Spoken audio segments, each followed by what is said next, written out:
je nanjye ndi mu bakera nkabanga urumva yuko le message ukompaye ugiye kugira comparaison n'uyu munsi biratandukanye cyane.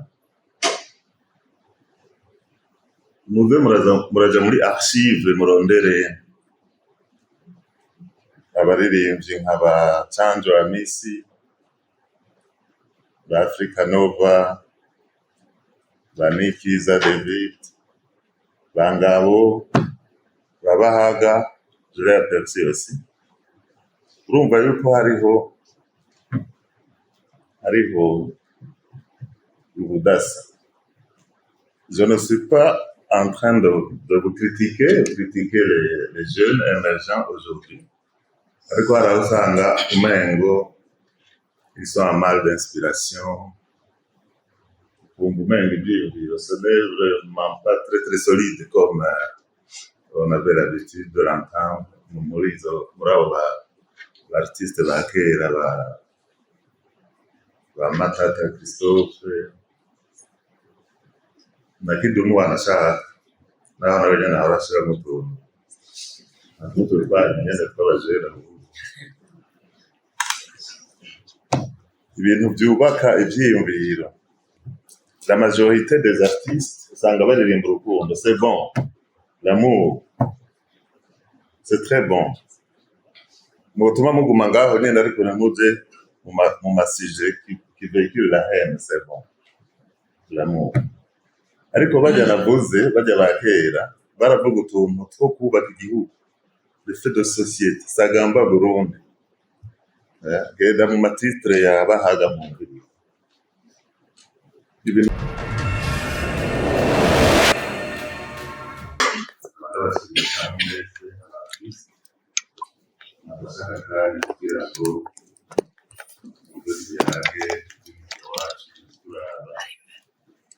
inama twayiteguye twifuza niba tutagera ariko nk'uko mubizi ibikorwa bya leta ntibyoroshye.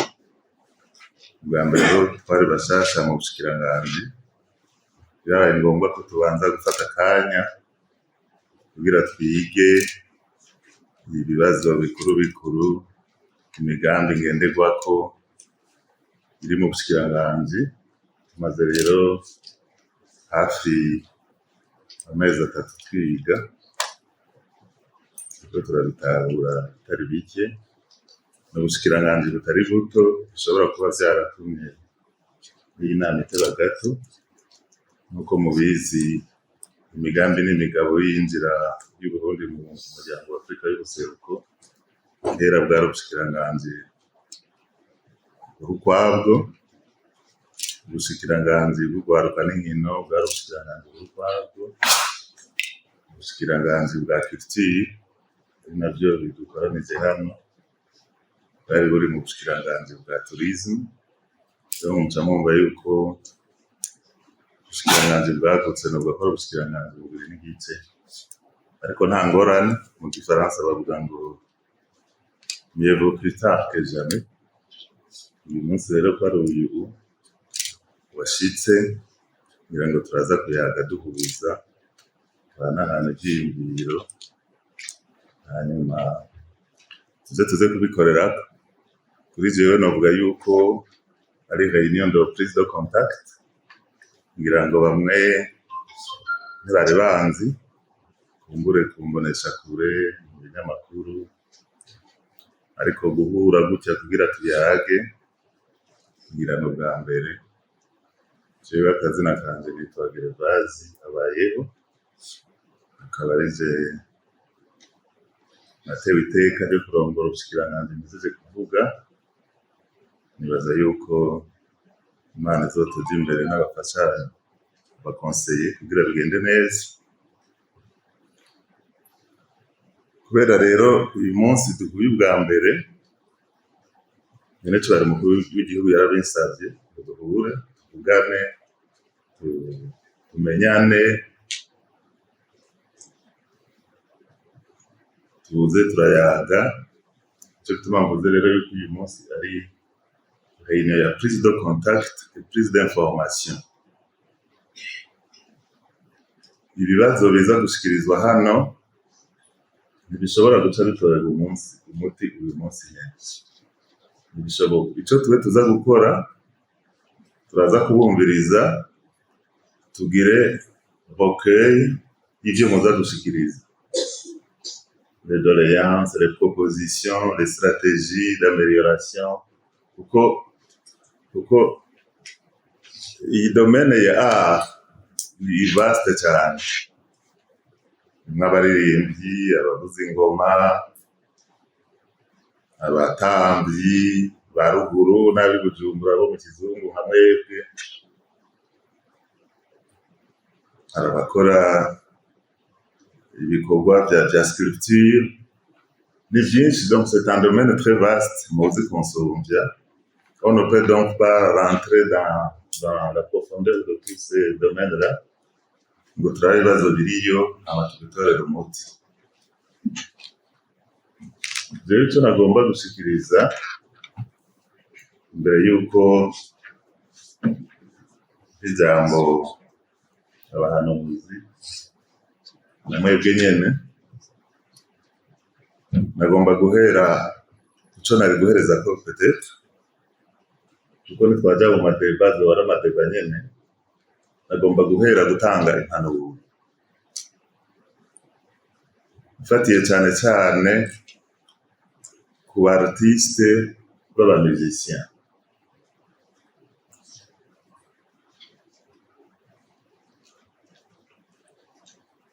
Igikorwa cyo gukora umuziki ni nk'igikorwa c'amamedia. Kera turi mu mamedia batubwira bati abamenyesha makuru ils peuvent être des faiseurs de paix nk'uko bashobora kuba des faiseurs de guerre. Jamwe mu byo dushaka kuvuga ni ukuvuga amamessage ari véhiculé à travers les médias, à travers la musique, arashobora gutuma abantu batekana, bakakundana, ibintu bikagenda neza. Barashobora kandi no kuvéhiculer des messages de haine, des messages qui peuvent conduire au conflit. Uyu munsi rero imbere yuko duhara amajambo, nagomba ndabahanure mvuga nti les artistes du Burundi tube des faiseurs de paix, dutange des messages zubaka, zifatiye kwigisha bene gihugu gushika kw'iterambere, le fait de société zija dans le sens du développement. Nivyo twifuza bija dans le sens y'ambona kazoza yanye n'icubahiro, bivuga ko igihugu cacu giteza kuba ari igihugu cifashe kandi giteye imbere mu myaka iri imbere.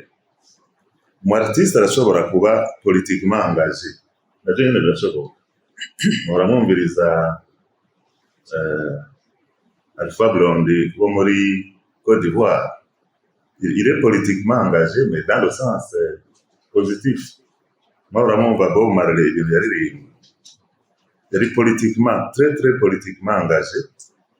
Ico gituma n'abanyamerika bamukoreye kuko bavuga yuko ivyiyumviro vyiwe bishobora kutranspira twebwe twese muri Afrika, parce qu'il parlait en grande partie de l'Afrique. Natwe tugashira ivyiyumviro vyacu vy'iterambere dufatiye ku vyiyumviro vyiwe. Donc on peut être politiquement engagé ariko dans un sens yo kuhuza abantu, dans le sens de construire, dans le sens yo guteza imbere igihugu. Ni ukuvuga rero mu gihe tuba turiko turategura indirimbo canke amareresi, namubonye ngabo, la production audiovisuelle, ni ukuraba ivyo dushiramwo. Mwumvirije les artistes que nous avions il y a quelques années, kuko nanje ndi mu bakera nk'abangabo, urumva yuko les messages ugiye kugira comparaison n'uyu munsi biratandukanye cyane. muze muraja muri archive murondere abaririmbyi nk'aba Canjo Amisi, ba Africa Nova, ba Nikiza David, ba Ngabo, ba Bahaga, Julia Pepsi aussi. Urumva yuko hariho ubudasa. Je ne suis pas en train de vous critiquer les jeunes émergents aujourd'hui. Ariko hari aho usanga umengo ils sont en mal d'inspiration, ukumva umengo ibyiyumviro ce n'est vraiment pas très solide comme on avait l'habitude de l'entendre muri abo artiste ba kera ba Matata Christophe na Kidumu wanashaka naho nawe nyine arashira mu tuntu nyine tw'abajera ibintu byubaka ibyiyumviro. La majorité des artistes usanga baririmba urukundo, c'est bon, l'amour c'est très bon. Mutuma muguma ngaho nyine ariko ntimuje mu masije qui véhicule la haine, c'est bon, l'amour. Ariko bajya ba kera baravuga utuntu two kubaka igihugu, le fait de société, sagamba Burundi, genda mu matitre yabahaga mu ngiri, ibintu très solide, igihugu qui inspire même la nation mu bintu igihugu kiba kirimo by'iterambere. Kera hariho orchestre yari ikomeye cyane, amabano murayizi, yari orchestre national, sibyo ga? Yari orchestre national. Tous ces grands noms que j'ai cités barimo. Ubu rero irya orchestre yarazimangaye. Est-ce qu'on peut revivre, ressusciter cet ensemble? Ntabyo nzi. Est-ce qu'il y a des orchestres qui peuvent évoluer dans le sens ya orchestre amabano? Atujue pia. Ibyo byose ni ibintu ngira ngo biza kuva mu byiyumviro tuza guterera hano mu kanya kugira ngo turabe ko twotera tuje imbere. Iyindi mpanuro nagomba gutanga ni uko les artistes que vous êtes, un artiste devrait être créatif, akaba responsable de sa propre œuvre, kwiyumvira. Iyo turiko turaja muri za karaoke malheureusement c'est dans plusieurs pays que ça se fait, urumva abantu basubiramo indirimbo z'abantu, c'est bien aussi pour entertainment, kuryosha icyicaro mu kabare, mu ma evenement atandukanye, etc. Ariko rero c'est un artiste, ariko j'observe et je tire de certaines conclusions. Je numva abartiste mwari mukwiye kuza muriyumvira kugira votre propre création.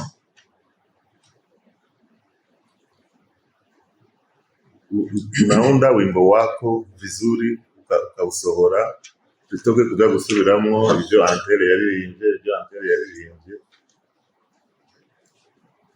Ibyo ugasanga des fois biri couplé n'ibyo twita plagiarisme. Plagiat no kuvuga gusubiramo ibyo abandi baririmbye ukavyitirira. C'est passible birahanwa n'amategeko bikomeye cyane. Ndazi n'umuririmbyi ngaha yaririmbye, sinahora mbaga nibagiye kubibabwira nk'itangu. Nari maze imyaka myinshi nibera hantu. Iyo nahora mba rero muri Tanzania hari abartiste benshi basumbana ngaha. Hari umuririmbyi ngaha nashitse no indirimbo mu Kirundi, mugabo iri mu Giswahili hariya. Sindanamuzi, ndavyumva gusa mu majambo. Indirimbo iri mu Giswahili hariya hano yarize mu Kirundi. Bien. Ndavuga rero ngo ntabwo bitanga.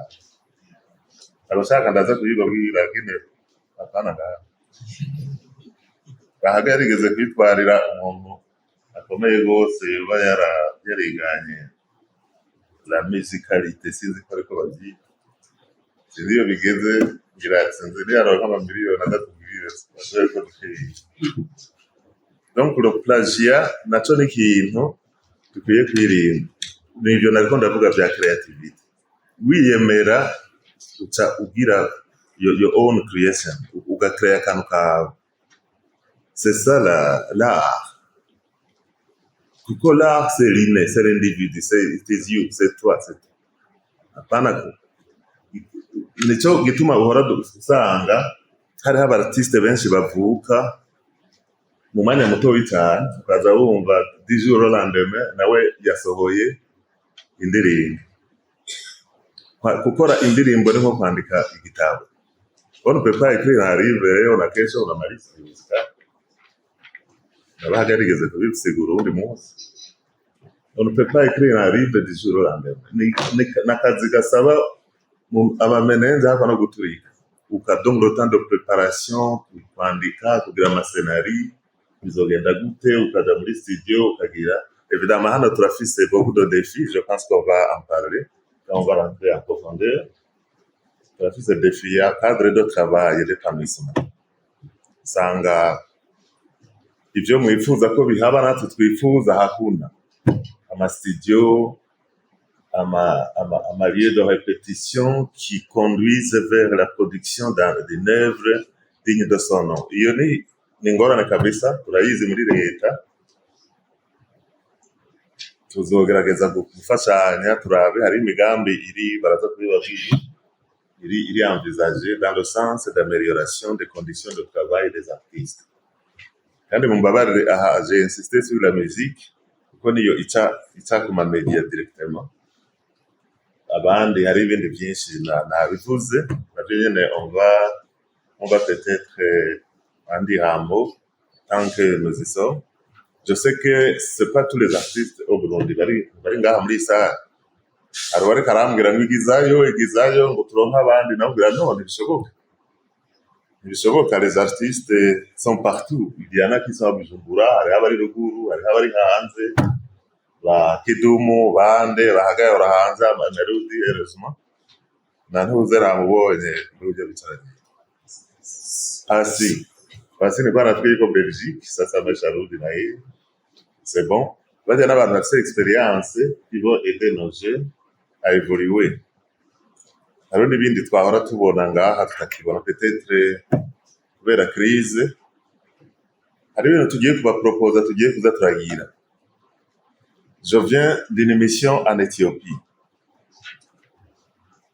Il y a 10. Je remercie notre ambassadeur là-bas. Yaranjanye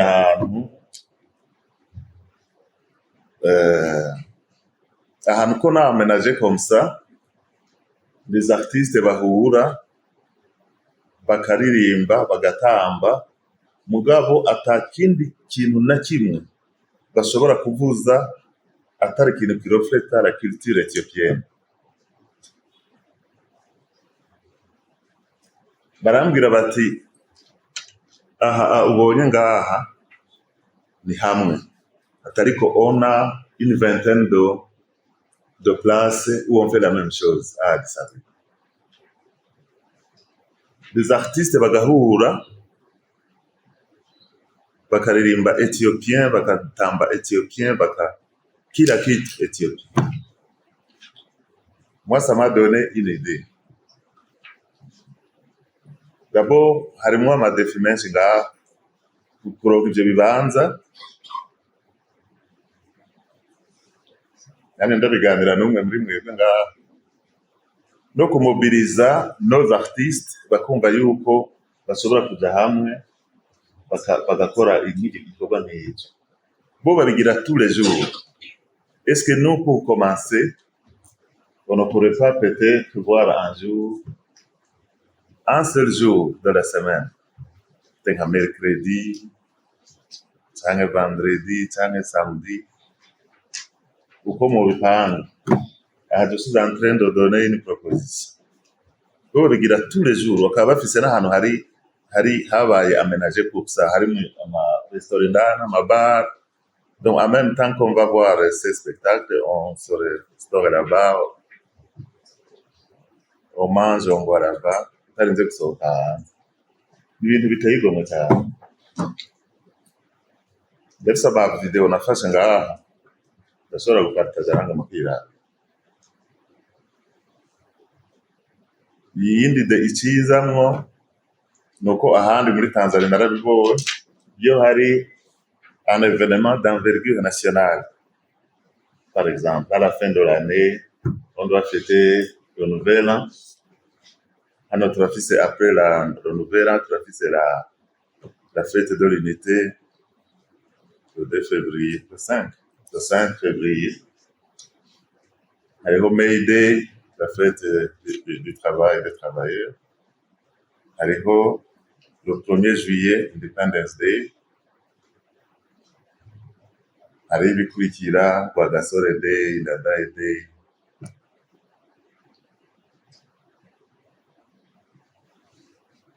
Abartiste usanga bagiye hamwe, abartiste de renom, ugasanga c'est une vingtaine, une trentaine, bose bagaca baririmba, bagategurira hamwe ururimbo rujanye n'iyo événement. Ça véhicule des valeurs positives extraordinaires, incommensurables. Sur l'idéal de l'unité par exemple, bagaca kandi babigira mu mwanya muto. Twe twaratangara twatubona ngo hariho indirimbo iri dédicacée pour la journée. Twiyumvira abantu babiteguriye twabo. Ugasanga igihugu cyose, tout le pays est en train d'applaudir. Independence. Abartiste bakaja hamwe bagaca ari 60e ugasanga batonda ari 60 nyene bagaca bafatana amaboko bicara. Ibi byabandadaye, pourquoi est-ce qu'on l'a assassiné, building akantu around that, sur ça. Ugasanga ibintu biri. Bon, je suis en train de faire du coq à l'âne. Kumvuga nk'umunyapolitike nyene. Aho muraza kumbwira muti none sasa kufanya hivyo tunahitaji hivi na hivi na hivi. Bishoboka.